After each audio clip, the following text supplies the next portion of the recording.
ఆ ప్రమాదం జరిగిన కొన్ని నిమిషాల్లోనే మా ముఖ్యమంత్రి రేవంత్ రెడ్డి గారు స్పందించి ఇటు మంత్రుల్ని అటు అధికారుల్ని అప్రమత్తం చేసి ప్రాణ నష్టం ఎక్కువ జరగకుండా అక్కడ సహాయక చర్యల్ని వేగవంతం చేయాలని చెప్పి ముఖ్యమంత్రి గారు ఆదేశించారు.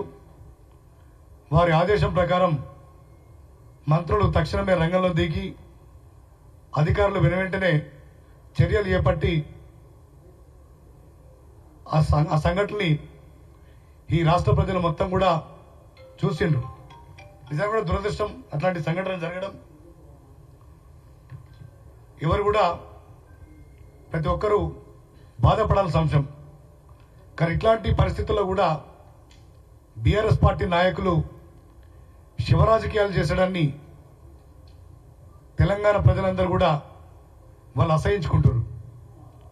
ఎంతసేపు ఈ ప్రభుత్వాన్ని ఏ విధంగా బదనం చేయాలి అని ఒక షాడిస్టు రాజకీయాలు బీఆర్ఎస్ పార్టీ నాయకులు చేస్తున్నారు. ఎంత చేసినా కూడా ప్రజలు ఎన్నిసార్లు షాక్ ఇచ్చినా కూడా వాళ్ళ బుద్ధి మారతలేదు, వాళ్ళ తీరు మారతలేదు. అసెంబ్లీ ఎన్నికల్లో ఓడగొట్టి పార్లమెంట్ ఎన్నికల్లో ఒక్క సీటు రాకుండా చేసినా కూడా ఇంకా బీఆర్ఎస్ పార్టీ నాయకుల్లో ఆ మార్పు రావట్లేదు. ఇకనైనా మంచి బుద్ధి తెచ్చుకోండి.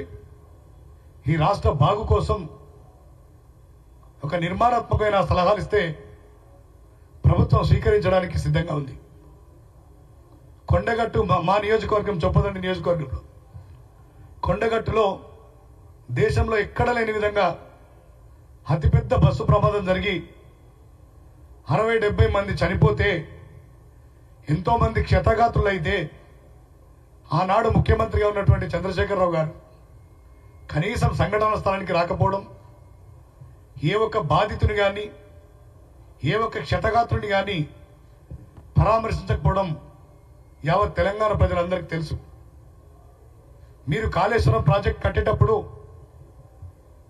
మా పక్కనే ఉన్న సిరిసిల్ల నియోజకవర్గంలో 10th ప్యాకేజ్ పనులు జరుగుతున్నప్పుడు ఆనాడు 7 కార్మికులు చనిపోతే, ఎంతో మంది ప్రమాదానికి గురైతే కనీసం ముఖ్యమంత్రి గారు అటువైపున కూడా చూడలేదు. ఈ సంఘటన కూడా తెలంగాణ ప్రజలు ఎవరు మర్చిపోలే. పసిపిల్లలు 2014వ సంవత్సరంలో మీ ప్రభుత్వం తీరిన కొత్తలోనే నెల రోజుల్లోపనే మాసాయిపేటలో స్కూల్ బస్ ఇన్సిడెంట్ జరిగి 20 మందికి పైగా చిన్నారులు చనిపోతే కనీసం ముఖ్యమంత్రి గారి పోకపోవడం ఈ రాష్ట్ర ప్రజలందరికీ తెలుసు. ఇప్పటికైనా మీరు గతం మర్చిపోయారని మీరు అనుకుంటున్నారు.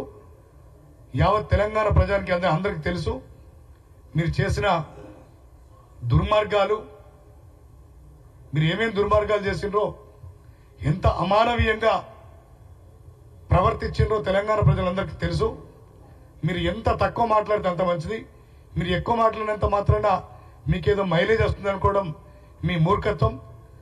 తెలంగాణ రాష్ట్ర రాజకీయాల్లో అసలు బీఆర్ఎస్కు స్కోప్ లేకుండా భవిష్యత్తులో ఈ తెలంగాణ ప్రజలు చేస్తారు. అది గమనించుకుంటే ఆ విషయం మీకు కూడా తెలుసు. మన ఉత్తర తెలంగాణలో జరిగిన పట్టభద్రుల శాసన మండలి ఎన్నికల్లో కనీసం అభ్యర్థిని కూడా నిలబెట్టుకోలేనటువంటి దౌర్భాగ్య స్థితికి దిగజారి మీ పార్టీ 2 వర్గాలుగా విడిపోయి 2 పార్టీలకు సపోర్ట్ చేసినటువంటి చరిత్రను తెలంగాణ ప్రజలు మర్చిపోరు. కనీసం అభ్యర్థిని కూడా నిలబెట్టుకున్నటువంటి దుస్థితిలో మీ పార్టీ ఉంది. మీరు మా కాంగ్రెస్ పార్టీ గురించి, గౌరవ ముఖ్యమంత్రి రేవంత్ రెడ్డి గారి గురించి ఎంత తక్కువ మాట్లాడితే అంత మంచిదని చెప్పి నేను హెచ్చరిస్తున్నాను. Thank you.